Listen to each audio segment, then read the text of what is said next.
जय हिंद फ्रेंड्स, स्वागत है आपका हमारे चैनल एग्रीकल्चर पॉइंट में। और दोस्तों मैं लेकर आया हूँ बीएससी एग्रीकल्चर सेकेंड सेमेस्टर का जो पेपर हुआ था फंडामेंटल ऑफ एग्रीकल्चरल इकोनॉमिक्स का, जिसका पेपर कोड AG 2004 है। उसके फुल आंसर की लेकर आया हूँ जो CSGM यूनिवर्सिटी द्वारा दी गई हुई है। तो इसमें 60 क्वेश्चन दिए हुए हैं और 60 क्वेश्चन आपकी परीक्षा जो आने वाली है सेकंड सेमेस्टर की, आपकी ऑब्जेक्टिव परीक्षा आपकी होनी है। तो उसमें बहुत ही इंपॉर्टेंट क्वेश्चन रहेंगे और इसमें से लगभग आपके 10 से 15 क्वेश्चन हर बार पूछे जाते हैं ऑब्जेक्टिव क्वेश्चन। और दोस्तों बहुत स्टूडेंट का कमेंट आ रहा था कि ये जो है बुंदेलखंड और LU में भी पूछे जाते हैं। तो हाँ दोस्तों, ये क्वेश्चन जो हैं हर यूनिवर्सिटी में पूछे जा सकते हैं। तो ये क्वेश्चन बहुत ही इम्पोर्टेंट हैं। तो चलता हूँ क्वेश्चन नंबर 1 की तरफ। तो क्वेश्चन नंबर इसमें 1 है, संख्यावाचक उपयोगिता विश्लेषण दिया गया तो किसके द्वारा दिया गया था। तो ये दोस्तों ऑप्शन ए इसका राइट होगा, अल्फ्रेड मार्शल द्वारा दिया गया था। तो ऑप्शन ए इसका राइट है। नेक्स्ट क्वेश्चन दोस्तों आता है, उपयोगिता की बचत दी गई तो उपयोगिता की बचत किसके द्वारा दी गई। तो इसका भी आंसर आपका सी है, अल्फ्रेड मार्शल द्वारा। तो ऑप्शन सी इसका राइट है। नेक्स्ट क्वेश्चन आता है, बजट रेखा इस नाम से भी जानी जाती है तो किस नाम से जानी जाती है। तो इसमें ऑप्शन आपका डी राइट होगा, ऑल ऑफ अबव। तो इसमें बजट प्रतिबंध, कीमत रेखा, व्यय रेखा तीनों हैं। तो ऑप्शन इसका डी राइट होगा। नेक्स्ट क्वेश्चन आता है, तटस्थता वक्र है तो तटस्थता वक्र क्या है। तो इसमें ऑप्शन ए राइट है, कभी नहीं काटते हैं। तो ऑप्शन ए राइट होगा। नेक्स्ट क्वेश्चन आता है दोस्तों 5वां, मांग की आय लोच है तो मांग की आय लोच क्या है दोस्तों। तो ऑप्शन डी इसका राइट होगा, दोनों ए एंड बी दोनों। तो इसमें ऑप्शन ए भी राइट है और बी भी राइट है। तो ऑप्शन डी राइट होगा इसका, सामान्य वस्तुओं के लिए धनात्मक और घटिया वस्तुओं के लिए ऋणात्मक। तो ऑप्शन बी इसका डी राइट होगा। नेक्स्ट क्वेश्चन आता है, अर्थशास्त्र की कल्याण संबंधी परिभाषा दी गई तो अर्थशास्त्र की कल्याण संबंधी परिभाषाएं जो किसने दी थी। तो मार्शल के द्वारा। ऑप्शन बी राइट होगा। नेक्स्ट आता है, उच्चतर तटस्थता वक्र का तात्पर्य है तो उच्चतर तटस्थता वक्र का क्या तात्पर्य है दोस्तों। तो उच्च संतुष्टि होता है। ऑप्शन ए इसका राइट होगा। नेक्स्ट क्वेश्चन आता है दोस्तों, प्रतिस्थापन की सीमांत दर x और y वस्तु के बीच व्यक्त की जाती है। तो ऑप्शन इसका कौन सा राइट होगा। तो इसमें आपका बी राइट होगा, MRS XY बराबर delta y upon delta x द्वारा। तो ऑप्शन इसका बी बिल्कुल राइट होगा। नेक्स्ट क्वेश्चन आता है दोस्तों, आगत की कीमतों में कमी से होती है तो क्या होती है।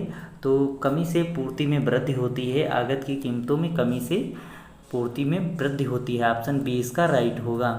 नेक्स्ट आता है, उपयोगिता कुल उपयोगिता है तो कुल उपयोगिता क्या है दोस्तों। तो इसमें दोस्तों ऑप्शन आपका कौन सा राइट होगा। तो इसमें ऑल ऑफ अबव राइट होगा, सभी उपयुक्त में से सभी जो है ये राइट है। तो इसमें अधिकतम जब सीमांत उपयोगिता शून्य हो, सीमांत उपयोगिता का योग और विभिन्न इकाइयों के उपभोग से प्राप्त संतुष्टि का योग। तो इसमें सभी आंसर राइट रहेंगे। तो ऑप्शन इसका डी राइट है।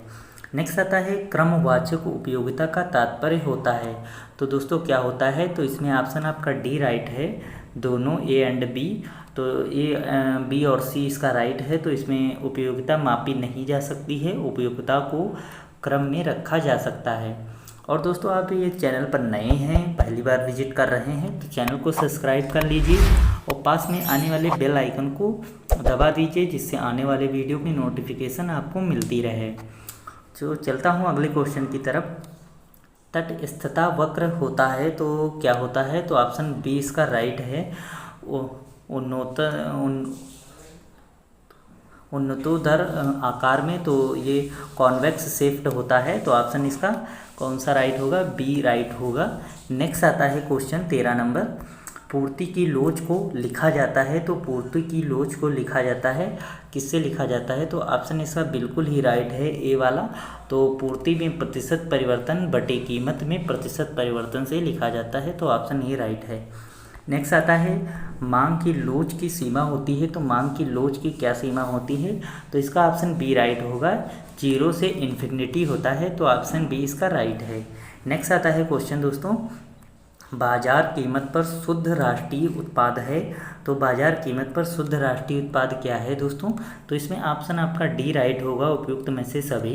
तो इसमें बाजार कीमत पर सकल राष्ट्रीय उत्पाद माइनस मूल्य ह्रास हो जाएगा, और सेकंड साधन लागत पर शुद्ध राष्ट्रीय उत्पाद प्लस शुद्ध अप्रत्यक्ष कर।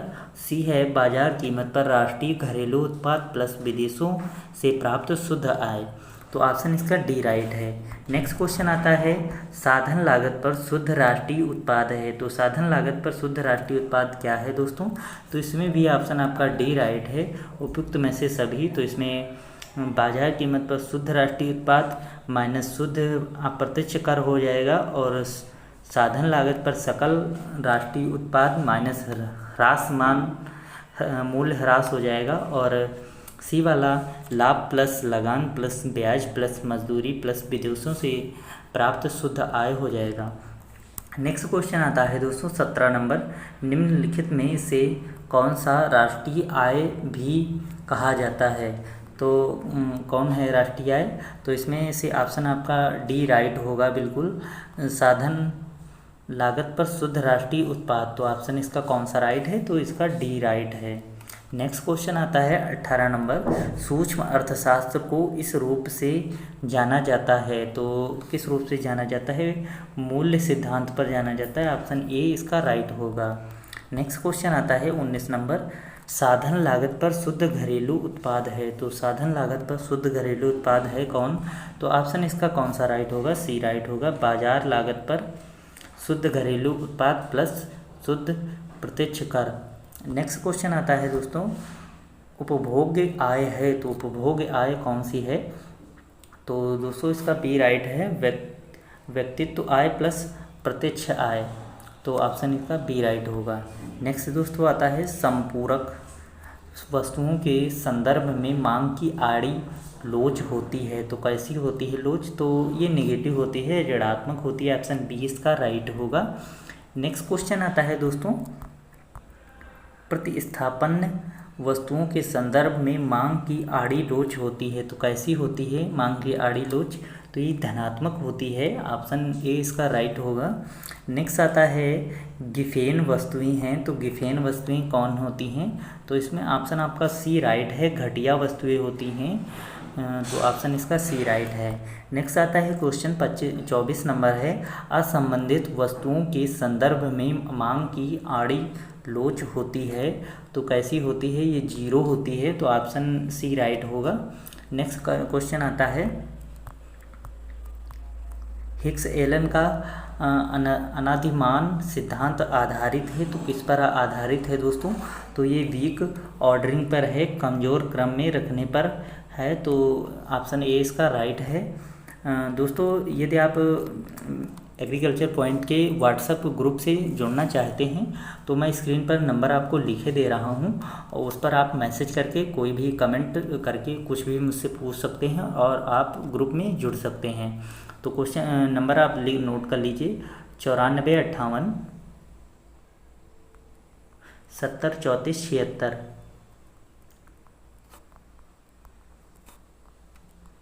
तो ये नंबर नोट की लीजिए 9458 70 34 76। इस पर आप ग्रुप करके कुछ भी क्वेश्चन मुझसे पूछ सकते हैं।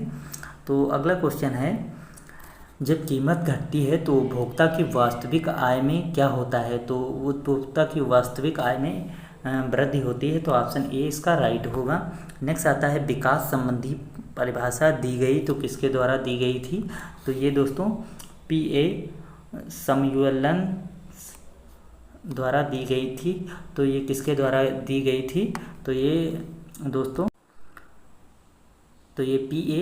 समयुल्लन द्वारा दी गई थी, ऑप्शन सी इसका राइट है। नेक्स्ट क्वेश्चन आता है दोस्तों, उपभोक्ता की बचत की गणना की जाती है, तो किसके द्वारा गणना की जाती है, तो ऑप्शन इसका सी बिल्कुल राइट है।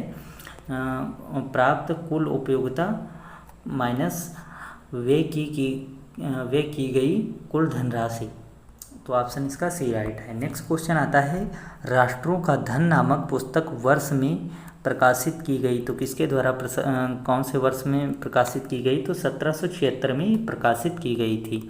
नेक्स्ट आता है micro economics and macro economics शब्द का प्रतिपादन किया गया, तो ये रैगनर फिश द्वारा किया गया था, तो ऑप्शन इसका सी राइट है। नेक्स्ट क्वेश्चन आता है दोस्तों, यदि वस्तु की कीमत में 10% परिवर्तन होने पर वस्तु की मांग में 5% परिवर्तन होता है तो मांग की लोच है, तो कैसी है, तो 0.5 है, तो बी ऑप्शन राइट होगा। नेक्स्ट आता है, जनसंख्या का सिद्धांत दिया गया, तो किसके द्वारा, माल्थस द्वारा दिया गया, तो ऑप्शन सी राइट होगा। नेक्स्ट क्वेश्चन आता है दोस्तों, लाभ किसके लिए पुरस्कार माना जाता है, तो किसके लिए, रिस्क बेयरिंग के लिए, तो जोखिम वहन के लिए माना जाता है, तो ऑप्शन बी राइट होगा। नेक्स्ट दोस्तों आता है क्वेश्चन, राष्ट्रीय जनसंख्या नीति कब प्रभाव में आई, तो कब आई थी प्रभाव में, 2000 में आई थी, तो ऑप्शन डी राइट होगा। नेक्स्ट आता है, निम्नलिखित में से कौन वास्तविक मजदूरी को प्रभावित करता है, तो कौन करता है, तो काम की प्रवृत्ति जो होती है प्रभावित करती है, ऑप्शन ए राइट होगा। नेक्स्ट आता है, पूंजी के प्रयोग के लिए भुगतान की गई कीमत है, तो क्या होती है कीमत दोस्तों, ब्याज होती है, तो ऑप्शन डी राइट होगा।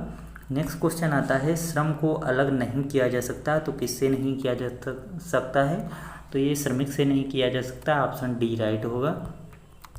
नेक्स्ट आता है, किसके अंतर्गत एकल उपयोग उत्पादक वस्तुओं में कमी आती है, तो किसके से आती है, तो ये ऑप्शन आपका बी राइट होगा, कार्यशील पूंजी से, तो ऑप्शन बी राइट है। नेक्स्ट दोस्तों आता है, एक अर्थव्यवस्था में वस्तुओं और सेवाओं के लिए कुल मांग कहलाती है, तो क्या कहलाती है, समग्र मांग कहलाती है, तो समग्र मांग कहलाती है, ऑप्शन बी राइट होगा।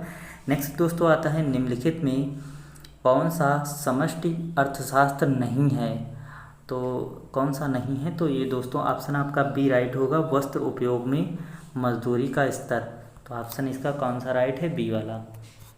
नेक्स्ट आता है दोस्तों, टी.आर. माल्थस ने अपनी पुस्तक जनसंख्या के सिद्धांत पर निबंध प्रकाशित की, तो कब की थी, तो 1798 में की थी, तो ऑप्शन डी इसका बिल्कुल राइट है। नेक्स्ट क्वेश्चन आता है, प्रति 1000 व्यक्ति पर जीवित जन्म की संख्या प्रतिवर्ष मानी जाती है, तो कौन सी मानी जाती है, ऑप्शन ए राइट होगा, जन्म दर। दोस्तों आपको दोबारा मैं बताना चाहता हूँ कि आप यदि चैनल पर नए हैं और इसी प्रकार के नॉलेजफुल वीडियो इंफॉर्मेटिव वीडियो पाना चाहते हैं, तो मेरे चैनल को सब्सक्राइब कर लीजिए और वीडियो को लाइक अवश्य कीजिएगा। और चलता हूँ अगले क्वेश्चन की तरफ। मुद्रास्फीति का कारण है, तो मुद्रास्फीति का कारण ऑप्शन आपका बी राइट होगा, ए एंड बी। तो इसमें मुद्रा की पूर्ति में वृद्धि और उत्पादन में कमी, दोनों आंसर सही हैं, तो इसमें ऑप्शन सी राइट होगा। नेक्स्ट आता है 44 नंबर क्वेश्चन, निम्नलिखित में से किसे मुद्रास्फीति से सबसे अधिक लाभ मिलता है, तो किसे मिलता है, तो इसे ऋण देने वाले को, क्रेडिटर्स को मिलता है, तो ऋण देने वाले को, ऑप्शन बी राइट होगा। नेक्स्ट आता है, मुद्रास्फीति वह स्थिति है जिसमें मुद्रा का मूल्य घटता है, तो ऑप्शन इसमें कौन सा राइट होगा, ए वाला राइट होगा। नेक्स्ट क्वेश्चन आता है, वस्तुओं की कीमत को मुद्रास्फीति कैसे प्रभावित करती है, तो कैसे प्रभावित करती है, ऑप्शन इसमें बी राइट है, वस्तुओं की कीमत बढ़ती है, तो ऑप्शन इसका बी राइट होगा। नेक्स्ट क्वेश्चन आता है दोस्तों, राष्ट्रीय आय की गणना करने की 3 विधियां हैं, तो कौन कौन सी हैं दोस्तों, तो इसमें उत्पादन, व्यय और आय संगणना विधियां होंगी, ऑप्शन इसका ए राइट होगा। नेक्स्ट क्वेश्चन आता है, निम्नलिखित में कौन सा मुद्रास्फीति का बिल्कुल उल्टा है, तो कौन है, तो ऑप्शन इसका सी राइट है, अवस्फीति। तो नेक्स्ट क्वेश्चन आता है दोस्तों, सार्वजनिक व्यय के मुख्य उद्देश्य हैं, तो कौन मुख्य उद्देश्य हैं, तो इसमें ऑप्शन आपका कौन सा राइट होगा, तो इसमें ऑप्शन डी राइट होगा, रक्षा के लिए रखरखाव, सामाजिक कल्याण, आर्थिक विकास, तो इसी में ऑप्शन आपका डी राइट है। नेक्स्ट आता है, भुगतान स्थानांतरण में जुड़े होते हैं, तो क्या जुड़े होते हैं, तो इसमें ऑप्शन आपका डी बिल्कुल ही राइट है, इसमें अनुदान भी जुड़ा होता है, वृद्धा अवस्था पेंशन भी होता है, सार्वजनिक ब्याज भी होता है, तो ऑप्शन इसका डी राइट है। नेक्स्ट आता है सार्वजनिक अपॉन सरकारी राजस्व का सबसे महत्वपूर्ण स्रोत है, तो कौन सा है? टैक्स होता है, जिसे हिंदी में कर बोलते हैं, ऑप्शन ए राइट है। नेक्स्ट क्वेश्चन आता है सार्वजनिक व्यय संदर्भित होता है, तो किसके द्वारा होता है? सरकारी व्यय से होता है, तो ऑप्शन बी राइट होगा, सरकारी व्यय से। नेक्स्ट क्वेश्चन आता है दोस्तों ब्याज भुगतान हिस्सा है, तो किसका है हिस्सा? तो ऑप्शन इसमें ए राइट होगा, गैर विकास संबंधी व्यय का। नेक्स्ट क्वेश्चन दोस्तों आता है भवन निर्माण मनरेगा उदाहरण है, तो किसका उदाहरण है? तो ऑप्शन सी इसका राइट होगा, योजनागत व्यय के, तो ऑप्शन इसका सी राइट है। नेक्स्ट क्वेश्चन आता है निम्नलिखित में से कौन सा योजनागत व्यय का हिस्सा नहीं है, तो कौन सा नहीं है? तो रक्षा नहीं है, ऑप्शन बी इसका राइट है। नेक्स्ट क्वेश्चन आता है राजस्व व्यय और राजस्व प्राप्तियों के बीच अंतर को कहते हैं, तो क्या कहते हैं? तो इसमें ऑप्शन डी आपका राइट होगा, राजस्व घाटा कहते हैं। नेक्स्ट क्वेश्चन दोस्तों आता है कुल व्यय और कुल प्राप्तियों के बीच अंतर को कहते हैं, तो क्या कहते हैं? उसे बजट डिफिसिट कहते हैं, तो बजट घाटा कहते हैं, ऑप्शन सी इसका राइट होगा। नेक्स्ट क्वेश्चन आता है दोस्तों वर्तमान विश्व में अधिकतर देशों की अर्थव्यवस्थाएं हैं, तो ऑप्शन इसका डी राइट होगा, मिश्रित अर्थव्यवस्थाएं हैं। नेक्स्ट क्वेश्चन आता है भारतीय अर्थव्यवस्था को अधिक उपयुक्त रूप से व्यक्त किया जा सकता है, तो मिश्रित रूप से किया जा सकता है, ऑप्शन डी इसका राइट होगा। नेक्स्ट क्वेश्चन दोस्तों आता है मिश्रित अर्थव्यवस्था शब्द दर्शाता है, तो क्या दर्शाता है? तो इसमें ऑप्शन आपका कौन सा राइट होगा? इसमें ऑप्शन आपका सी राइट होगा, निजी व सार्वजनिक दोनों क्षेत्रों का अस्तित्व को दर्शाता है, तो ऑप्शन आपका सी इसका राइट है। तो आज की वीडियो में बस इतने ही क्वेश्चन थे। अगले वीडियो के लिए आपको चैनल को सब्सक्राइब कर लीजिए और वीडियो को लाइक कर दीजिए। मिलते हैं नेक्स्ट वीडियो में, तब तक के लिए जय हिंद।